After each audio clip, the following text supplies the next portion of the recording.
always tracking, always alerting. Storm Team 8. The lake effect machine has been turned on in full force, and I want to show it to you on Storm Track Live. Check out the band that is moving down through Lake Michigan all the way down to Indianapolis. We have light snow ongoing in Detroit and Flint, over into Canada. A lot of snow, and a lot of it now is in the form of lake effect, and we're one of the epicenters of that this evening. You can see there are several things going on. We have this heavy band that continues to drop south.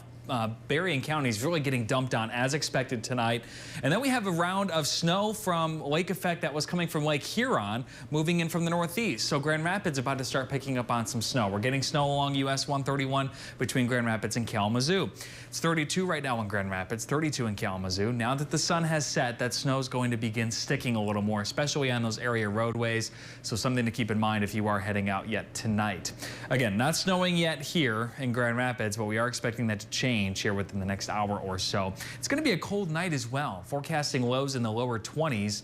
Mid-20s along the lakeshore, a few teens possible further north, and those wind chills will solidly be in the teens for time tomorrow. We have a few weather alerts that remain active. A winter storm warnings in effect for Berrien County until 1 a.m. Tuesday, and that continues over towards Chicago. Chicago could have a rough Monday morning commute. We have a winter weather advisory for Van Buren County till 1 a.m. and for Oceana County till 7 p.m. Both of those are likely to be extended through the day tomorrow. Wouldn't be surprised to see an advisory issued for the whole lakeshore overnight for the snow that's on the way later tomorrow. Let's start with tonight's snow. Futurecast continues the snow moving through, and as winds begin to shift, that lake effect band will move over toward the other side of the lake. So we should clear out actually pretty nicely for sunrise tomorrow. Chicago could have a really rough morning commute with snowfall rates upwards of 2 to 3 inches per hour.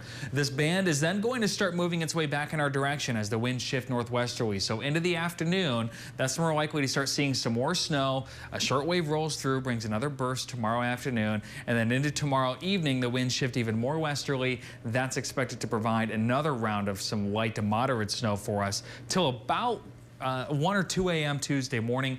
At that point, we should get a bit of a break.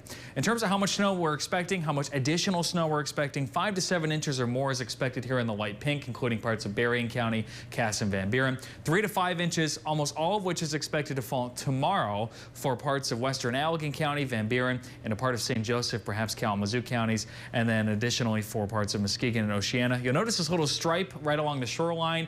It's likely to melt a little bit on contact with that wind coming off the warm waters. In terms of school closing chances, it's unlikely tomorrow. I think the snow is just going to end too soon. Berrien County might get a few. Outside of that, not expecting any. We will have to watch Tuesday closely as we could see a few inches provide at least a chance for a closing or two for Tuesday morning.